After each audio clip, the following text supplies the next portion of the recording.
And our ship was high upon the sea when pirates came along. But the soldiers on our convict ship were full 500 strong. Hello, everybody, and welcome back to the Podcast Boys. I'm one of your hosts, Connor Nielsen, and joining me, as always, is the Comics Kid 2099. How are you doing, Comics Kid? I'm doing good. How about you, Connor? No, I'm doing okay.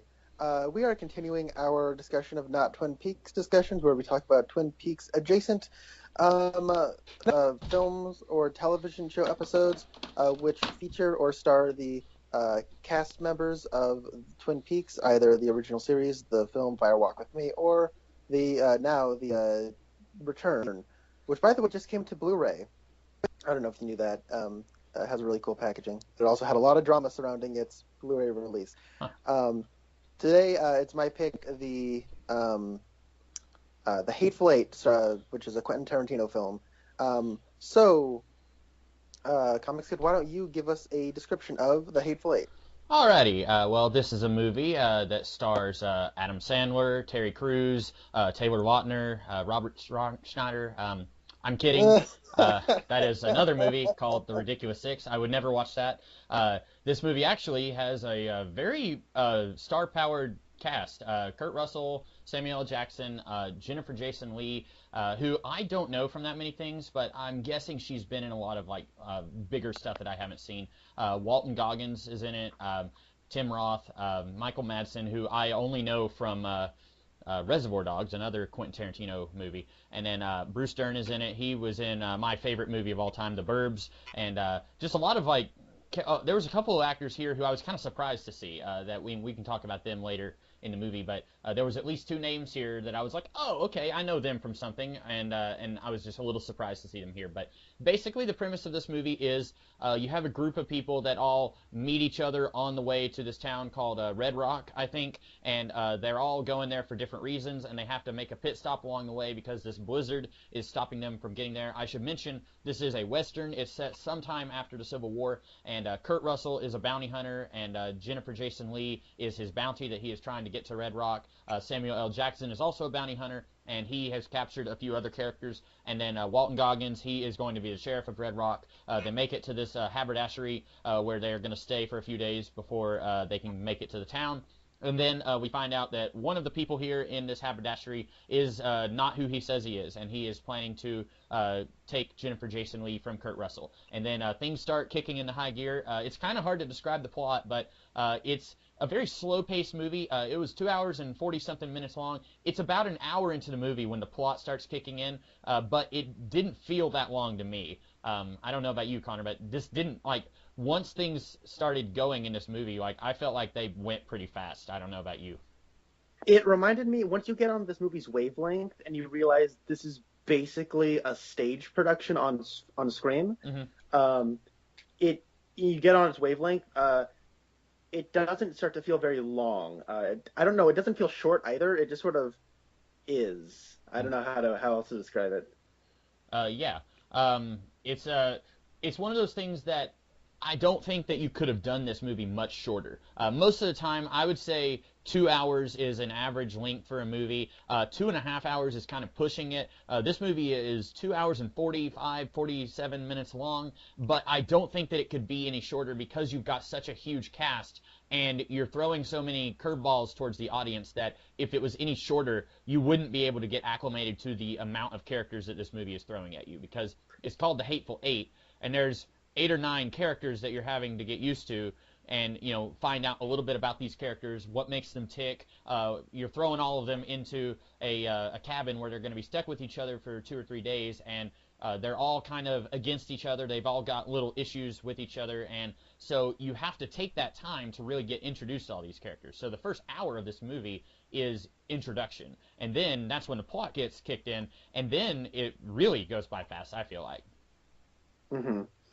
I should also mention there are a couple more Twin Peaks connections in this film. Mm-hmm. I looked up James Parks, who plays O.B., the cab driver, or not the cab driver, you know what I mean? The stage driver, yeah. The stagecoach driver. He's in Fire Walk with Me. Okay. You might not have recognized him, as he was one of the mechanics that is at the gas station when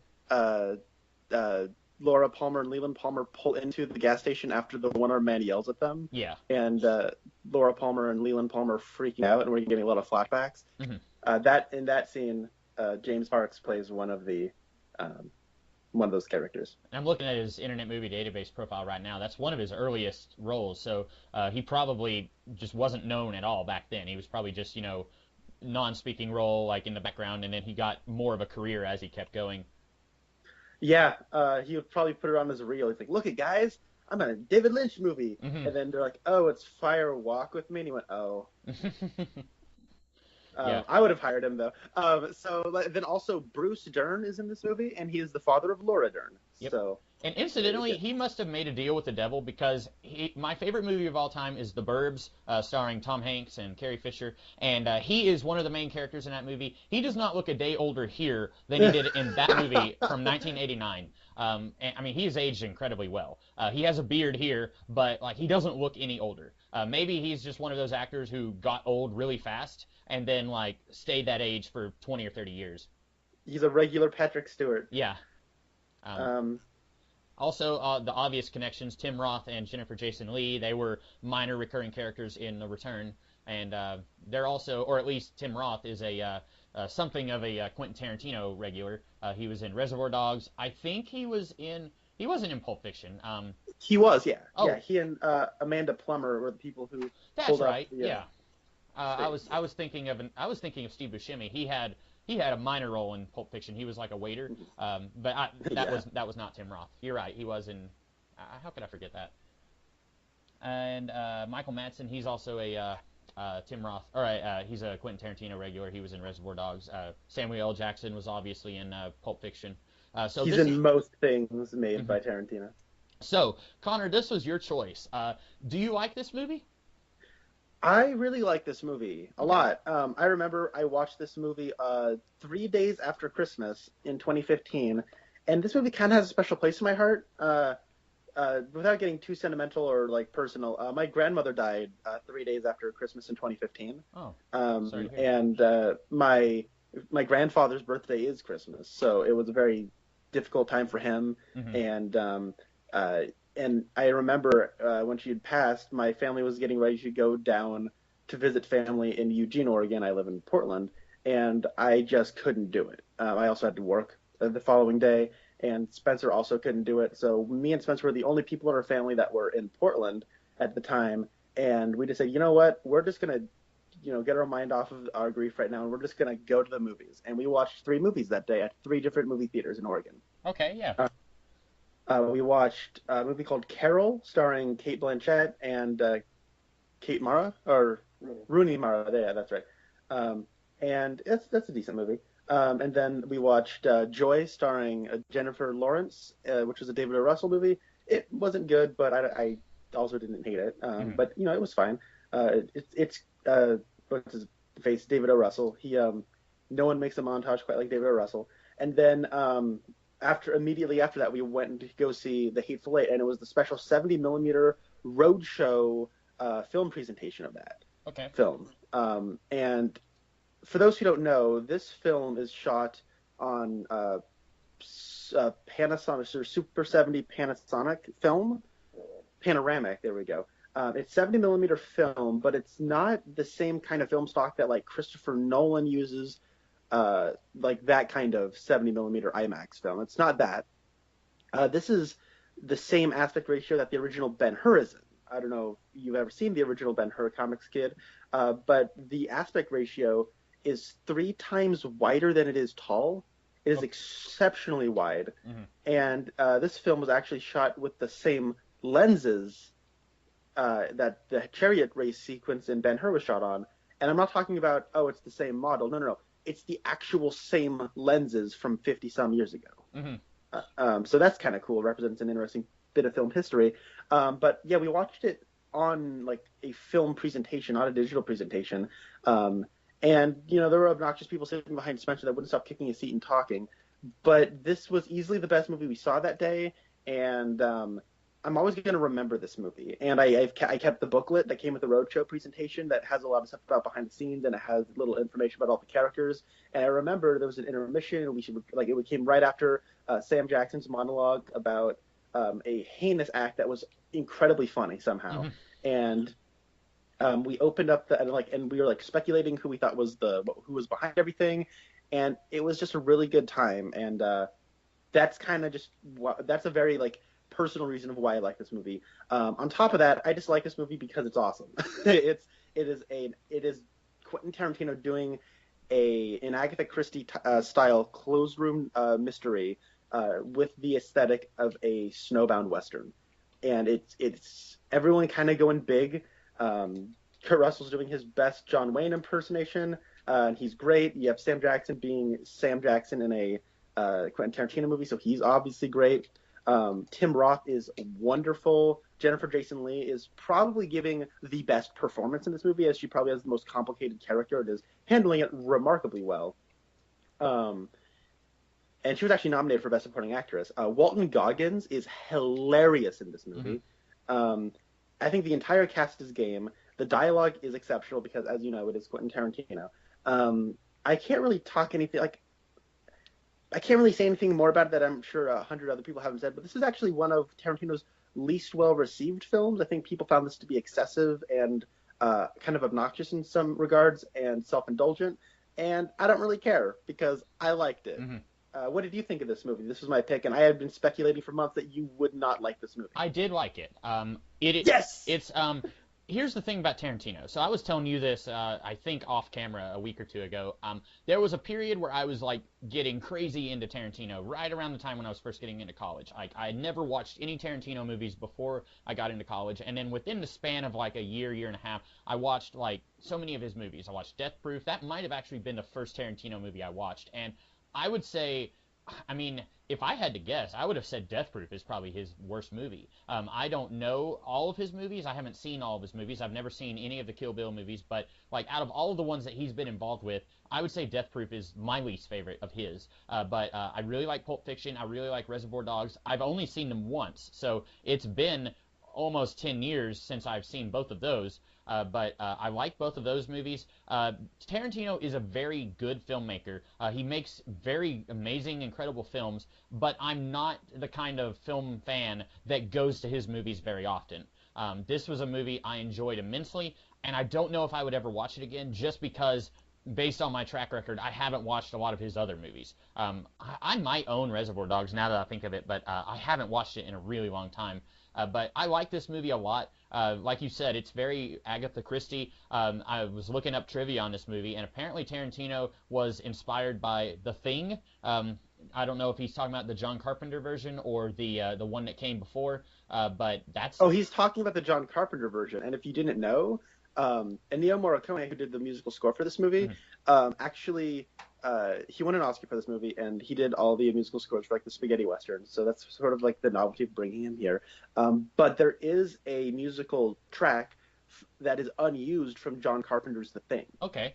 That they used in this movie. And also, I did know I recognized that name, and I had to Google him to see where I knew that name from. But yeah, The Good, the Bad, the Ugly, and like all those spaghetti westerns, like you said. And that makes sense since this is a western.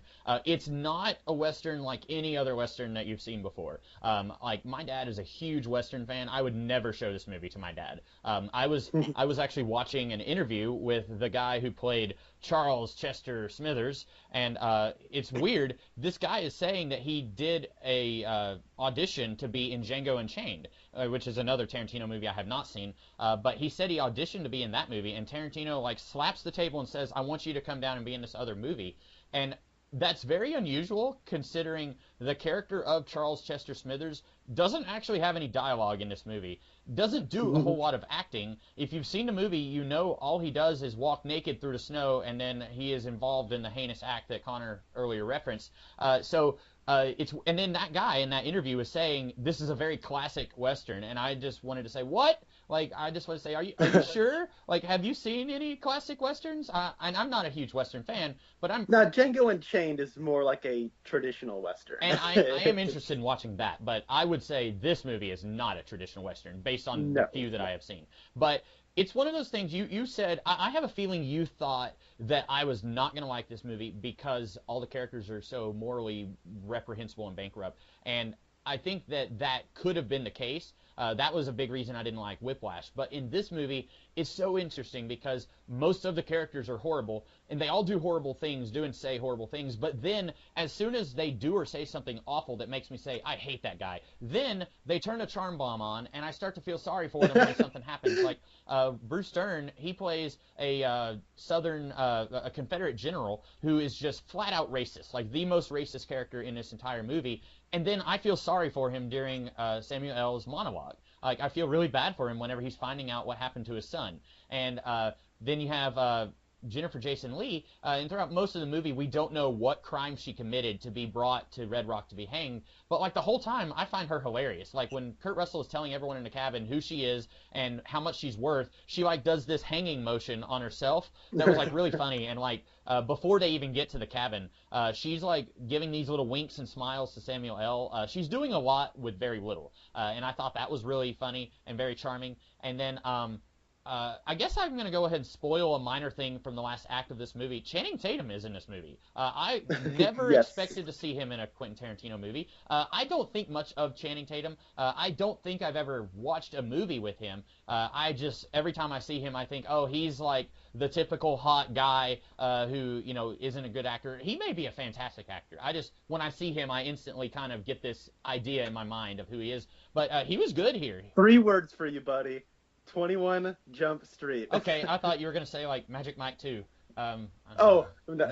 I mean, I have not seen Magic Mike. I have seen Magic Mike 2. Apparently, Magic Mike is excellent, and he was excellent in it. See, that's kind of the type of character that I see when I think of him. Like, oh, he's just a pair of underwear on a hot body. But, you know, I think that he was pretty good here. Now, he's not in it much. After, you know, I guess another huge spoiler here for this movie. He's in this movie for about 5 to 10 minutes, and then he gets his head blown off. And I was like, no, I want to see more of him. He's charming. And like, it's another one of those things where when we get to the flashback of like 2 days earlier or 1 day earlier, it was earlier that day, where we get to see Tim Roth and Michael Madsen and Channing Tatum and then the other guy, Demi or Bashir. Demian Bashir. Yeah. They all go to the haberdashery, and we already know that everyone who's in this building, except for Bruce Dern, is going to get killed. But I still can't help but find these guys all very charming and likable. Whenever Michael Madsen buys a candy cane and gives it to Zoe Bell, I was just like, oh, that's cute. And then Channing Tatum is talking French to Minnie or Nanny, Minnie. the woman who owns the haberdashery. And I'm just like, that's so sweet. They're being so nice to these guys. And I'm just like, in the back of my mind, I know, and even in the front of my mind, I know that they're going to murder everyone in here because we don't see any of these people in the bulk of the movie. But I still can't help but feel like I like these guys, and I kind of want them to succeed. It's so interesting that the movie's able to do that with all of these characters. Yeah, and all Kurt Russell has to do is just wink and smile, and he's like, "Aw, he's Kurt Russell." We had that with Guardians too. Exactly. He kills like an entire planet full of his own children, and we're still like, "Oh, that Kurt Russell," you know. Yeah. With Kurt Russell might actually be the most likable character in this movie, and I should have known that he would be one of the first ones to get killed off. Because he's, you know, a bounty hunter, and he's doing a job, and he's trying his best to bring her in alive. You know, like everyone keeps telling him, like, why don't you just kill her? It'd be so much easier. And he says, no, I'm not going to do that. So I like him. You said he's very much like John Wayne. I have felt that way about Kurt Russell for a long time. He's doing a lot of John Wayne in Death Proof also. And I think he just kind of has that southern drawl in his voice a lot of times. Maybe not in every movie he does, but I feel like a lot of times that I see him, I'm kind of thinking of John Wayne a little bit. And I think that he also has that very big voice. Mm-hmm. And he's, you know, like you said, he smiles and winks, and you just want to trust him. John Wayne, I don't. This may bring a little scrutiny on me. I don't think much of John Wayne as an actor. Most of the things I've seen of John Wayne, I kind of think, hey, he's doing that same character that he always does. But I think that he does give a very likable vibe anytime you see John Wayne, and that's the same thing with Kurt Russell. Yeah. Hold on, I'm trying to think. So yeah, I remember thinking, oh man, I'm gonna pick this, and we had just gotten finished watching Twin Peaks season 3, which you detested and I absolutely loved, and I was like, oh man, I just have a feeling that whatever I pick, Comics Kid's just not gonna like it, and I'm gonna feel really bad making him watch more stuff that he doesn't like. But then last week after I picked this, I think off recording, you had said that you like Reservoir Dogs, and that made me think, okay, there's a chance he might like this. And this does feel a lot like Reservoir Dogs crossed with something like Django Unchained, just in terms of like the visual design and the basic premise. But I do like a lot of these characters, and it should probably go without saying, the dialogue is kind of amazing. I loved like early stuff, like when Kurt Russell's like, having you at a disadvantage is going to stay as an advantage for me, or something like that, and it's like, that's so cool. And I really like the stuff with. You know what? Sorry, I'm going to stop right there. I remember what I wanted to say. I want to talk about Jennifer Jason Leigh because she probably has the most difficult role. She's stuck to Kurt Russell for most of the movie, and if she does anything too big, she gets hit in the face, right? Yeah. And then for like the second half of the movie, she's stuck to the dead corpse of Kurt Russell, and she, also her movements are limited, and her character has a lot of personality. She goes small and creepy, and then she goes big and loud.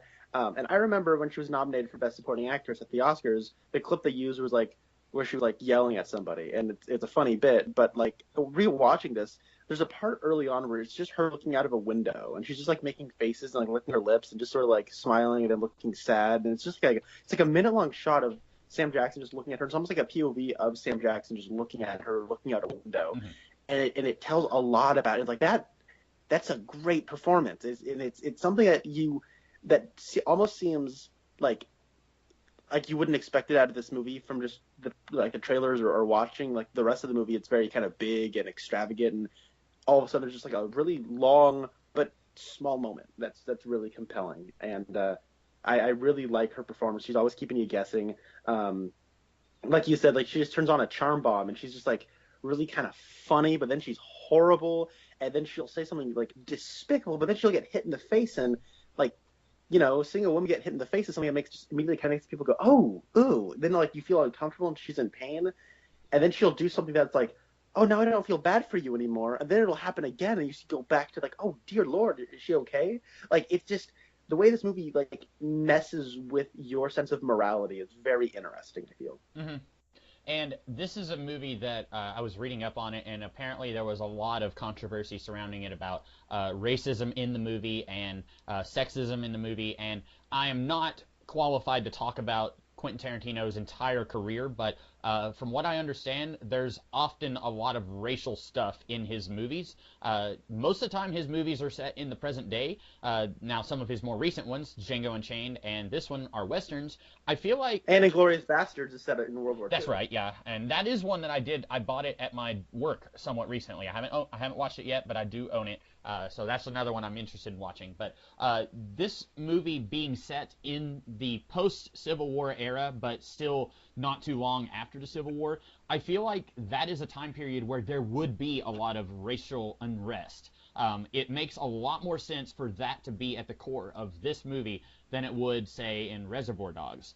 If Quentin Tarantino right now said, I'm going to do a movie that's set in the year 2017, and it's going to have the N-word 4,000 times, and that would be a time where I think you could question, hey, does this really need to be here? Or you could say, hey, that's a little bit excessive. And I think a lot of people do that, but here, I think that it's understandable because of the time period that it's set. Now, you could say, well, look at all these other westerns from the 60s where that wasn't an aspect of those. And then you could also argue that, well, those movies are being a little bit disingenuous by not including that. And it's a thing where, you could go back and forth. You could say, I don't want to have that be part of the movie. I was watching...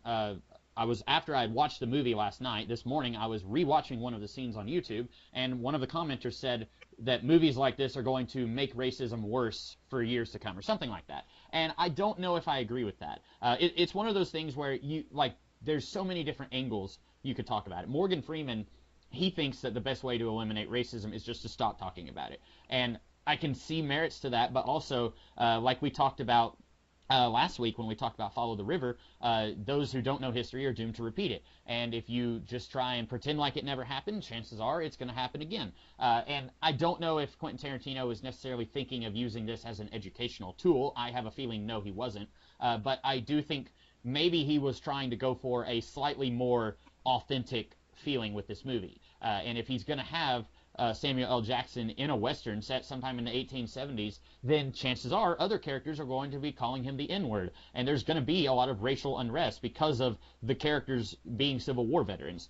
So it's one of those things, and you were talking about how Jennifer Jason Leigh gets hit in the face a lot, and I was getting to that. I'm not just wildly off topic. But like, there were some people saying like this movie is gratuitously violent against Jennifer Jason Leigh's character, and then there were other people, and I tend to agree with this. There were other people who were saying that she is a criminal, and it doesn't matter if she's a man or a woman, she is getting her just desserts for being a criminal. And the characters, huge spoilers for the end of the movie, but she gets hung at the end. And there were some people who were saying that this is a gratuitous shot where it lingers too long on her being hung, and I don't know if it lingers too long, but there were other people saying that it's feminist in that it doesn't matter what her gender is. It matters that she is a criminal, she committed crimes, and now she's getting justice served. And I tend to look at it that way. I tend to look at it as it doesn't matter that she is a... Now, you could say, yeah, Kurt Russell hits her in the face when he doesn't have to. Like, he throws soup in her face at one point because she's laughing at him. And, yeah, that's excessive and unnecessary. But, like, at the end of the movie, like, she is party to two innocent men dying. And she could have said, hey, don't drink that coffee, but she didn't. And so, like, she's very much getting what's coming to her, I think. So, you know, it's one of those things where Tarantino, I think no matter what movie he makes, there's going to be controversy surrounding it. People are going to try and find something to complain about with his movies. Watching this, there were times where I said, okay, that is a little excessive. If I was making this movie, I wouldn't have gone that far. But Quentin Tarantino will go that far. And that's why a lot of people like his movies. So, like, I think that there is racial stuff in this movie, but it feels authentic because of the time period it's set. I think that people are going to look for sexist overtones in this movie, but I think a lot of it is them looking into it too far, maybe. But it's interesting to discuss anyway. Yeah, he's a filmmaker who does want his audience to think, and he clearly has a lot of feelings on race. He probably set this a few years after the Civil War on purpose. Mm-hmm. And I think that he does want to, like, you know, maybe stir up some controversy, get people talking. And like, it's funny that you brought that up because I was actually just talking about this with Rasco yesterday. I was talking with him, and I did mention that we're going to be talking about the Hateful Eight, and he had said that, like, race is something that just keeps popping up in Tarantino's movies. Like in *Inglourious Bastards*, he had said that the reason he wanted to make that movie, or like the initial thought was, World War II was the last time where the bad guys looked like us. And that was, you know, or like a majority of America being white and like having to battle like Germans. You could like sneak into and impersonate a German officer easier than you could like if in, you know, the Afghanistan war and be a man who's impersonating like an Iraqi. You know what I mean? Yeah. So obviously there's more nuances to that. I'm speaking mostly in general strokes, but you're not wrong. You're not wrong because like pretty much everything since then, it's like the Korean War, the Vietnam War, the Gulf War. Like everything has been like not to be too generic, but it's been with nations where the people of those nations are people of color, and so like you said, like the bad guys don't.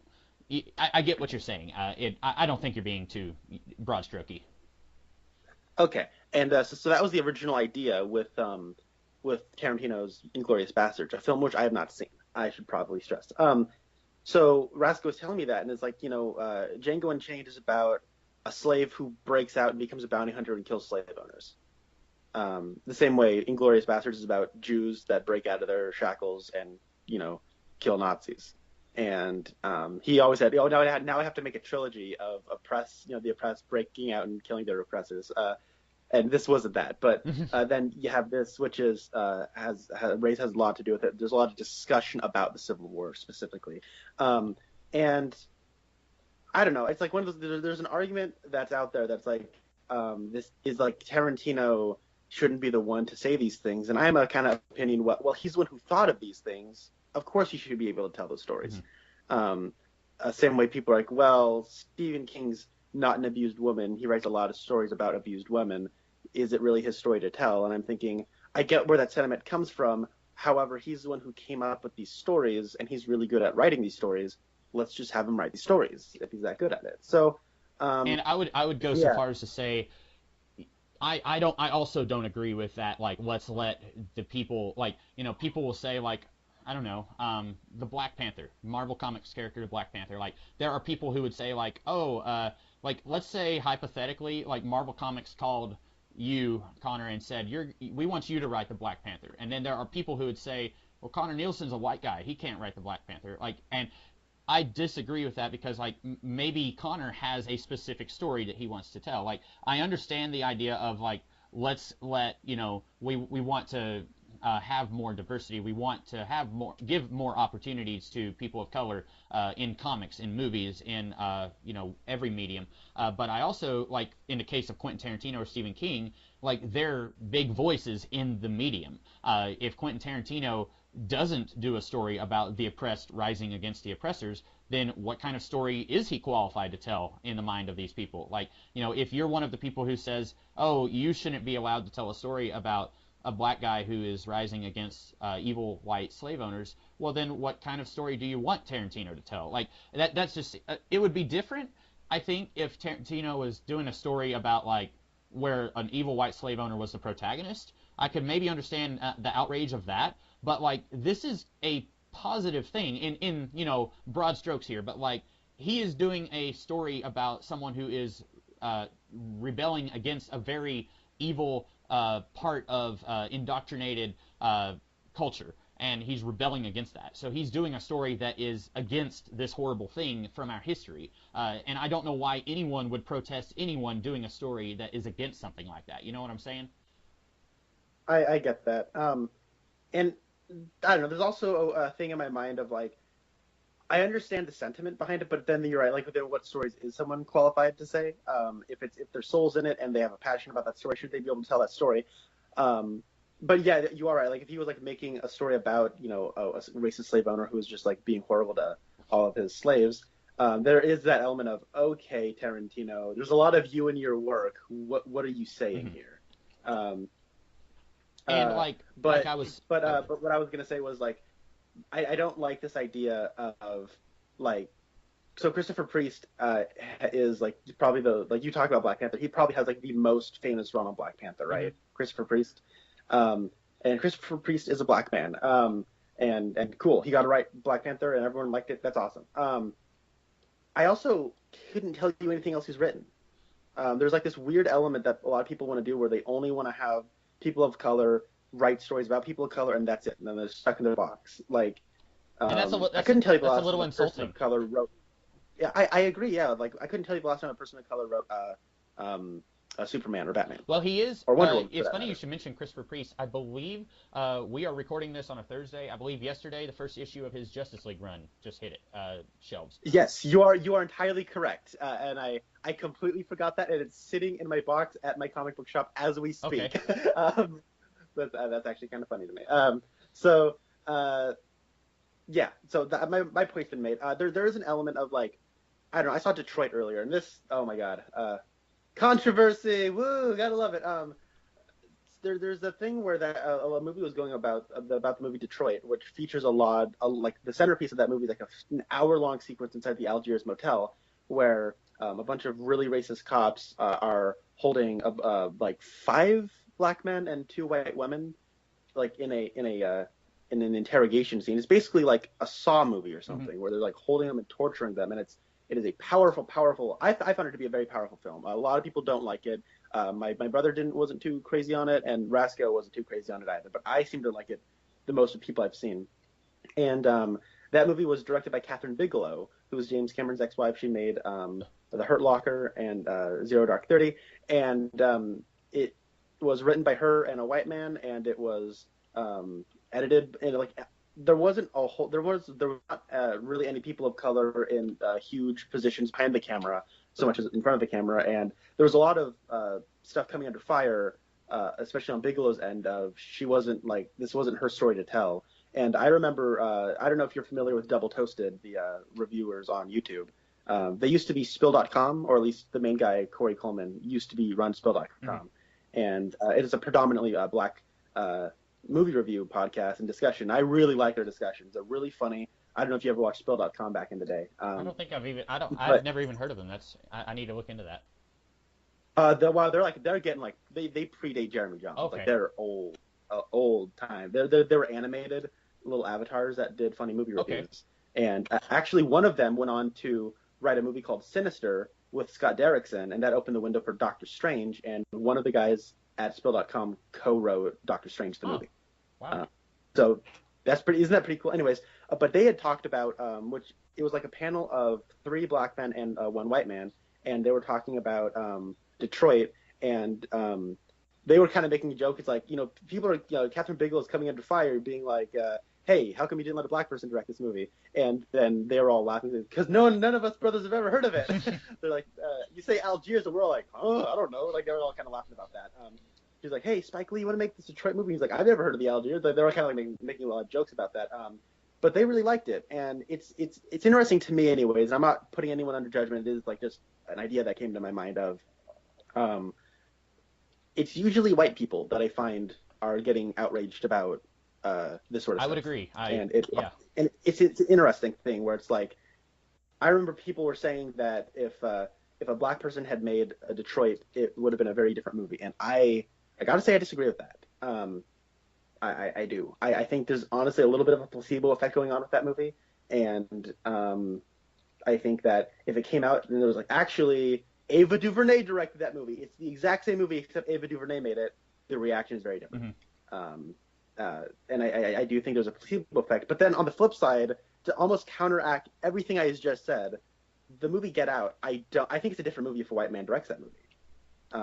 Get Out was the latest movie from Jordan Peele, it's the first movie from Jordan Peele, who was in a comedy duo, Key and Peele, which is a show I really Get like. Out was so you know who Jordan Peele is. That's cool. A lot of people know who Keegan-Michael Key is, but aren't familiar with Jordan Peele. That's weird because I think of them as like Batman and Robin. Like they're all. When I think of one of them, I think of them together. Like they were always conjoined at the hip or something.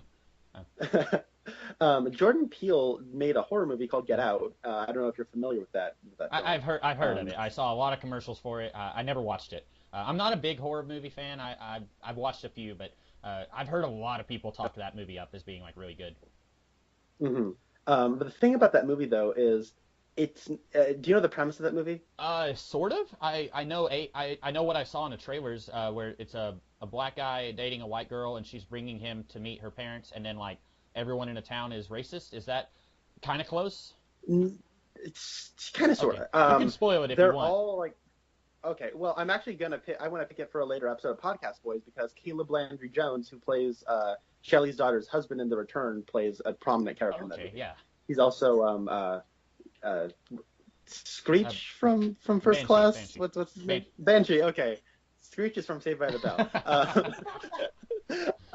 But Get Out is about so like he goes in to meet his white girlfriend's parents, and they're like very rich and they live in this lavish mansion, and they're just so quick to talk about how much they love black people and how they would have voted for Obama a third time, and it's like super awkward because like he's like, yeah, I know, and he has this like big fake smile on his face, like I'm so uncomfortable. Can we stop talking about how I am black? Like it's like that. Like the first like hours like a bit of a comedy in that way.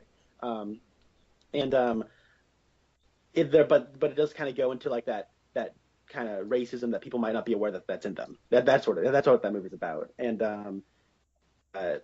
I feel like if a white person had made that movie, they would have said no, let's make them like the racist, like the bucktooth, like ma, I hate them blacks. If it's darker than my latte, it can't date my daughters. Like that sort of like that sort of thing. But Jordan Peele was like, no, I'm going to do it this way, and made it, I think, a much more interesting piece of art. So I don't know. That's a very long-winded sort of like way of getting around all the issue. But yeah, that just sort of came up in my mind from your last point from like 3 days ago because I've been talking for so long.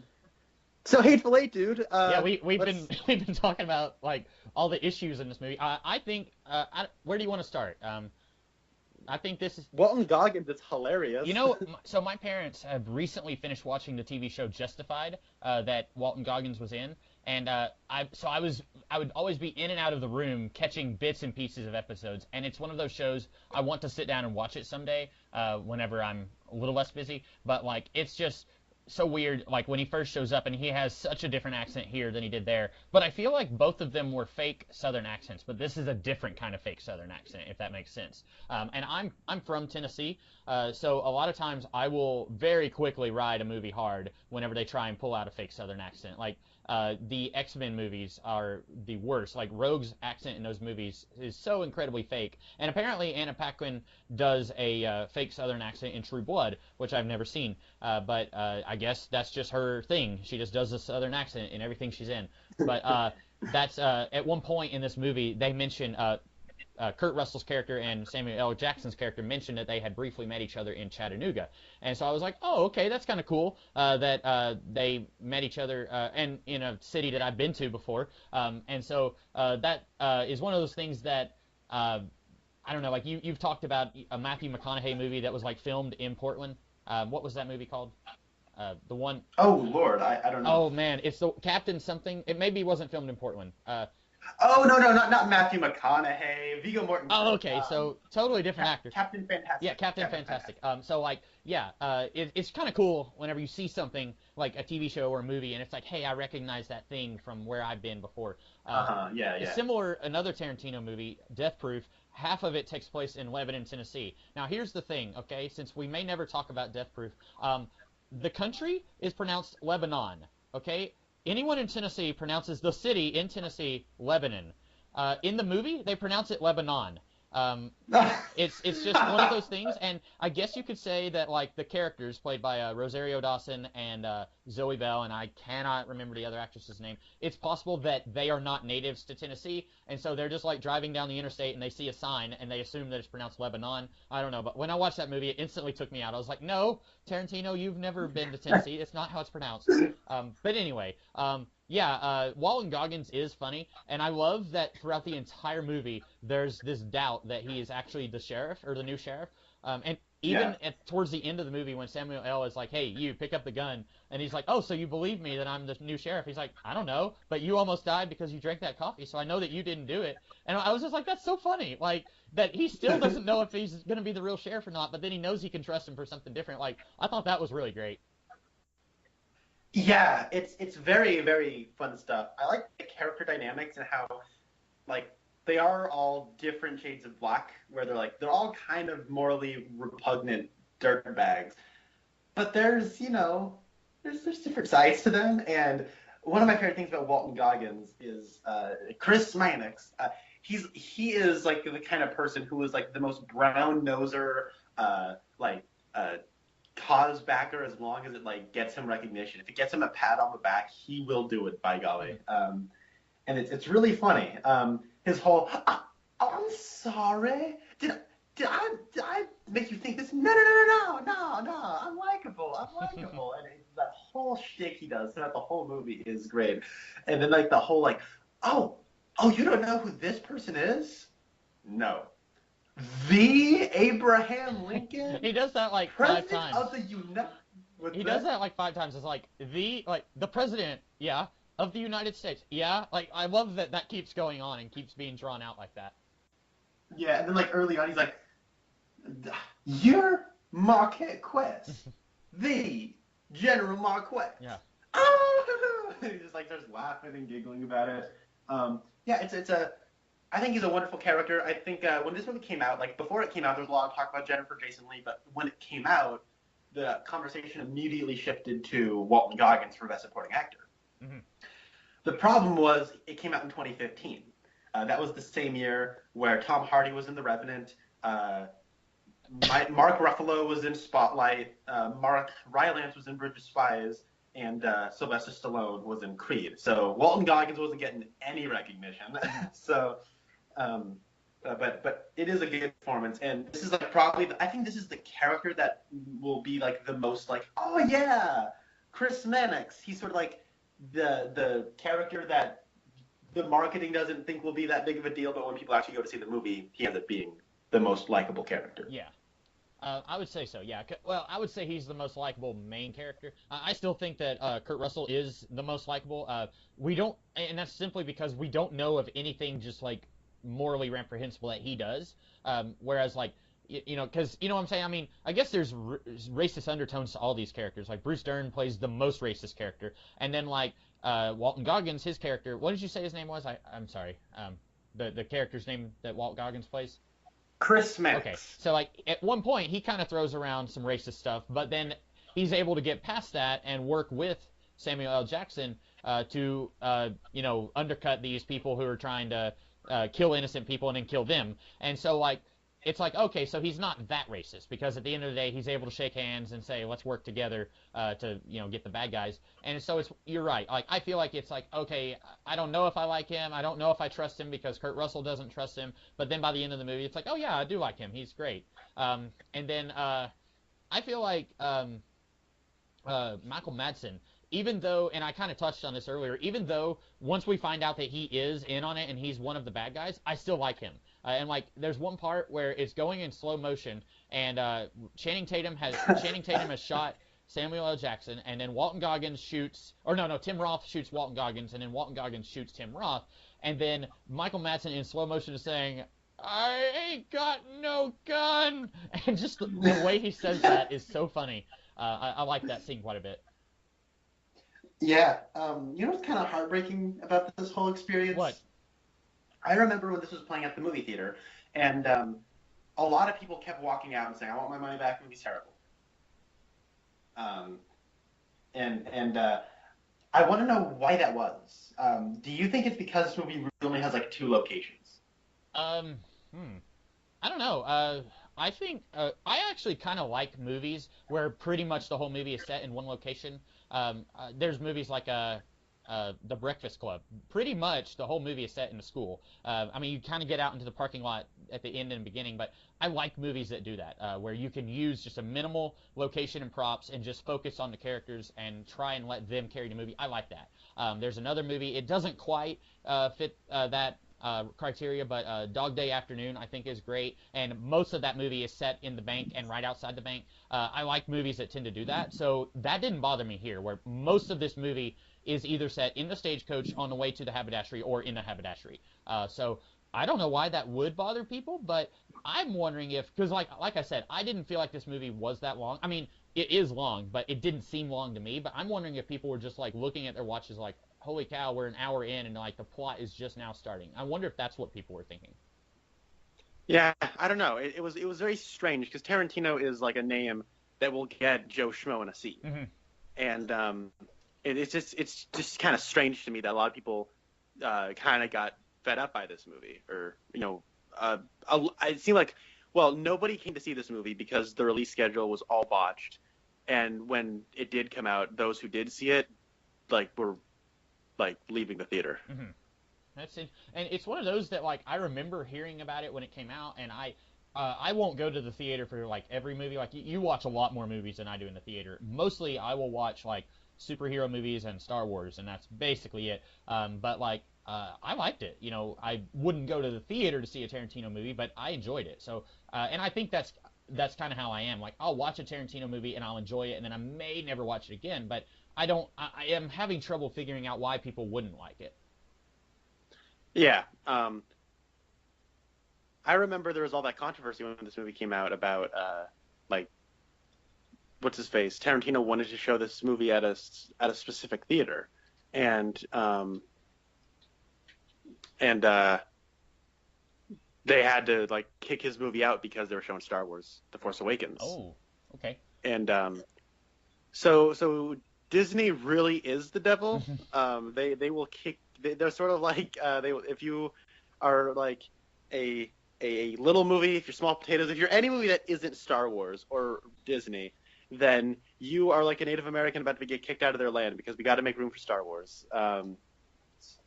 Yeah, the white slavers, as as George Lucas called them. Oh yeah. Yes.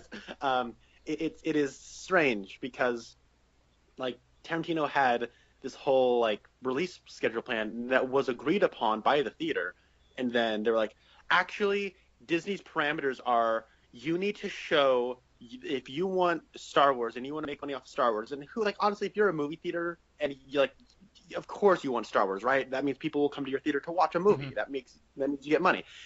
If you want Star Wars, you need to show it on your biggest screens for 4 straight weeks. Mhm. Otherwise, no Star Wars for you. Huh. That's And I didn't know about that. and so they had to get rid of Tarantino's film because they needed to make room for Star Wars. Huh. If they wanted to show Star Wars at all. And so the 70mm Roadshow thing was like it was going to be a 2-week engagement, but 70mm projectors are very difficult to come by, and a lot of people came to my theater, which I worked at, which did not have a 70mm print of this movie, and we had to say, sorry, it's showing at a theater in downtown Portland, and people were like, oh, okay, well, I guess I'll watch Spectre. I didn't see that one, or I guess I'll go watch Creed. And there was it was strange because then it's like the people who distributed this, the Weinstein Company, how topical is that? They were like, okay, nobody's coming to see the Roadshow because we advertised it like crap. So like the wide release was going to come in the second weekend of January, and then they just dropped it in the first weekend of January because they wanted to get more butts and seats, but they didn't advertise that. Mhm. So like nobody knew when this movie was coming out. They just knew that it was a movie that was going to come out eventually, and was not playing at theaters near them until it was. In which case they were kind of like, I already spent my money to go see a movie this month. So yeah, that's why this movie is kind of famous for not making a lot of money. And I also read about, and I don't have much to say about this to get into this a whole lot, but Tarantino is also very famous for speaking his mind, and a lot of times his mind happens to be very controversial, and so it makes a lot of other people upset when he speaks his mind. I mean, we live in an era where a lot of times it seems like you'll see a policeman will shoot an unarmed civilian, and it will raise a lot of fuss on both ends of the spectrum, people saying like, well, he was in a situation he didn't know that the civilian was unarmed, and then other people say, that's no excuse. And Tarantino he said some very harsh words about a lot of the police brutality that was going on, and so there was someone who's in charge of some kind of police union or organization who basically said that like all policemen were going to boycott this particular movie, because of what Tarantino said. And then he was saying that was going to cause a huge hole in Tarantino's pocketbook. I don't know if that actually caused much of a problem for this movie. I mean, Tarantino, he could do like a movie that would just completely bomb, and I feel like he would still be making movies. Even if the movie doesn't do financially what the studios wanted it to do, Tarantino is still one of the biggest names in Hollywood, and they're still going to let him do movies. Yeah, you're right. It's sort of like, I don't know, we talked about David Lynch a lot, but that's a name that will always somehow get a movie made if they want to. Even if nobody goes to see David Lynch movies, it's somehow he finds a way. Tarantino finds a way. Nature, yeah. I was thinking that when you said that. I was like, Jurassic Park moment. I guess like, I don't know if I have much more to say about this movie. We kind of talked more about the ideas that kind of came out from it. Mm-hmm. Like all I can really say about it is it's shot on 70mm, like super wide film. Even though most of it takes place inside of a 10x10 square. I really like the characters. They're fun, even though they're horrible. It spurs a lot of ideas, and it's funny. I don't really have much more to say outside of like individual moments that I really like. I really like Jennifer Jason Leigh playing the guitar. I really like the drawn out gag of, oh, is Kurt Russell going to drink the tea? Is he not going to drink the tea? I'm like, okay, he's our main character. He's not going to drink the tea. And then he does. I went, oh, no, well, is it going to be revealed that they didn't actually? And then he throws up blood all over Jennifer Jason Leigh. And it was like Carrie or something. Yeah. It was like, whoa. Did not see that one come. And then he's dead. And he's just like a dead body for like the second half of the movie that has to get stuck to Jennifer Jason Leigh. Mm-hmm. Like there's just a lot of moments like that I can be like, oh, remember that. I guess the one thing that I can say is that's kind of cool is apparently like the Lincoln letter was not going to have a very big role in this movie. Mm-hmm. Apparently it was just going to be at the beginning where Kurt Russell asks Sam Jackson if he still has it, and that was going to be it. And then he turned in the first draft to his editor, and his editor's like, hey, you have this really interesting idea with the Lincoln letter. You should do some more with that. He's like, okay, and then he did. Uh-huh. I like that because later on when Kurt Russell finds out, spoilers, Kurt Russell finds out that it's fake, that reveals a lot about Kurt Russell's character and about Samuel L's character. I love that Kurt Russell, he is maybe the most pure character in this movie. Like, he is almost on the verge of tears when he finds out that that letter is fake. And then Samuel L., he says, he uses that to his advantage. Like, it disarms people. And, like, he says he might not have gotten on the coach if he wasn't that guy that had the Lincoln letter. And I like that. I love the scene at the end where even though Walton Goggins knows the letter is fake, he says, "Hey, can I read that letter?" as they're dying. I thought that was fantastic. And for a hot second, I was thinking, what would be great? You've seen Pulp Fiction, right? Okay, Yeah. so I was thinking to myself, what would be great if the contents of the suitcase in Pulp Fiction is actually this, like, 100-year-old Lincoln letter that's actually fake. I don't know if that's actually the case, but I thought that'd be great. That would be amazing. Dude. This is like the hottest take ever. Uh-huh. This is great. I love, I don't have a whole lot else to say about this movie either. I love that at the very beginning when the Hateful Eight shows up on the screen, like the text, it's the Hateful Eight, the eighth movie by Tarantino. It looks very comic booky. It looks like the font that they use for Spider-Man: Homecoming and Thor: Ragnarok, like that very cartoonish font, and I like that. I'm sure a lot of people are just like, oh, whatever. I thought that was kind of cool. And then that might honestly not be a coincidence because Tarantino was a comic book fan as a kid. Really? So. Okay. I may have heard that. There's a cool video where it's like a segment from a podcast saying that he was going to make a Luke Cage movie. Now that would have been very interesting. I don't know what it would have been like, but it would have been very interesting to see that. Yeah, he said that he wanted to cast Lawrence Fishburne as Luke Cage. This is back in like the 80s. Oh, okay, yeah. And then all of his friends were like, "Nah, man, he doesn't have the bod. You got to get Wesley Snipes." And he's like, "Yeah, Snipes is cool, but like Lawrence Fishburne just has like this, the charisma, the sex appeal. He's fish, man. He's Lawrence Fishburne." And then they're like, "Yeah, but he doesn't have the bod." He's like, "Oh, I'm never making a comic book movie. Uh-huh. If this is what I have to deal with from like my own friends, no, I'm not making a comic book movie." Okay, so I'm gonna go back in time and tell all of Quentin Tarantino's friends. Here's the thing: you can build up a bod. Like, you can take a good actor and build up a bod. Like, Christopher Reeve didn't have the bod when he auditioned for Superman, but they built him up. You don't start with Arnold Schwarzenegger, who has a bod, and try and turn him into an actor. You start with an actor and turn him into a bod. Like, that's infuriating to me, because I think Fishburne has he has one of those really good voices. Like, I could just listen to him read the phone book, and I would just snuggle up in bed and just listen to him read the phone book. Like, that'd be great. And I'm kind of mad now that we didn't get a Luke Cage movie with Fishburne and Tarantino. I think that would have been really cool. Yeah, and like, can you not picture, like, I can just like picture, oh yeah, young Lawrence Fishburne with like the tiara and like the yellow. That would have been awesome. Yeah. That'd been so cool. And like the chain, he's like, "Sweet Christmas." Ooh, that'd been awesome. So yeah, that was just something that I realized. And so it's like, I know that he reads comics, so like when the title font comes up, it looks like it could just say The Defenders and like that text that's sort of jumping out at you. Yeah, I really liked it. What if I told you Sweet Christmas? I'm sorry, that's my best. I can't do a good voice. That's my best one. So yeah, I think that's all I have to say. I like this movie a lot. I don't know if I would ever watch it again. Like I said, I would never show it to my dad. Honestly, I would probably show it to my dad if it wasn't for the scene with Charles Chester Smithers. That's really the scene. I was just like, oh, I can't show this to my dad. Like, he couldn't deal with it. I mean, it's a fascinating scene. Like, that whole time I was just like, oh man, this is excessive, but I love it. But I was just like, yeah, I don't know if I could do that. And like I said, the general, he's such a despicable character. As soon as he sees Samuel L. Jackson, it's like, I don't want to feel sorry for him, but then I do when he's hearing the story about his son. Yeah, I remember I told him, like, oh, hey, Dad, he's kind of hot and cold on Tarantino. He really likes Django Unchained and Pulp Fiction, but he doesn't like Kill Bill and stuff like that. And so I was like, oh, hey, Dad, there's a Tarantino movie. I really like it. You should check it out. And he turned it off after the Charles Chester Smithers scene. That's a shame. Because he's like, yeah, it just became gratuitous, and he didn't find that scene funny at all. And he just found it, the violence to be obnoxious, the language to be excessive. He just found it really self-indulgent. And I was like, I like that movie. And he's like, every time it comes up, he's like, oh, Hateful Eight was so lame. And I was like, no, I like it.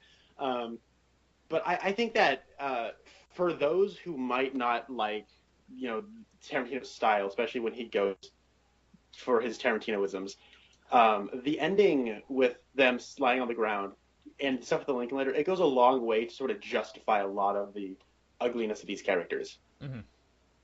Yeah, I I think it's one of those things like with a Tarantino movie, you're gonna get a lot of heart, like that ending of the movie where he said, "Hey, can I read that letter again?"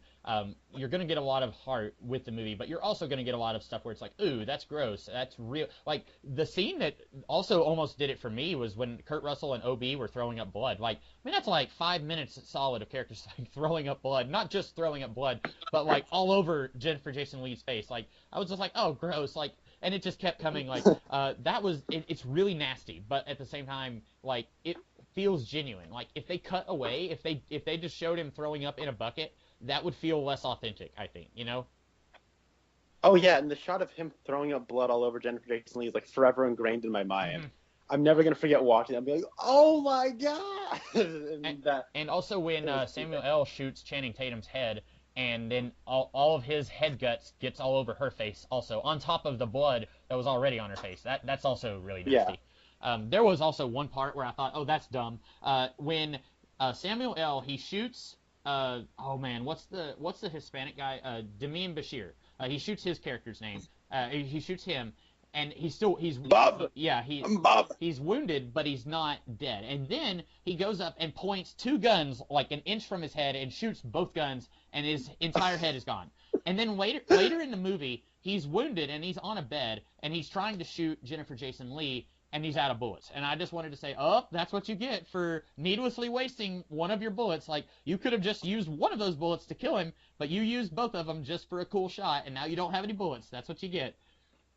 Yeah, that was really... What's the line where he's like, "And Bob is good as dead." Boom. And Yeah. Like, that was one of the most satisfying. Like, it's weirdly satisfying. And then when he said, but that still doesn't figure out which one of you two poisoned the coffee, and then I wanted one of them to say, how do you know he didn't do it? Like, I wanted either Michael Madsen or Tim Roth to say, we didn't do it, it was him.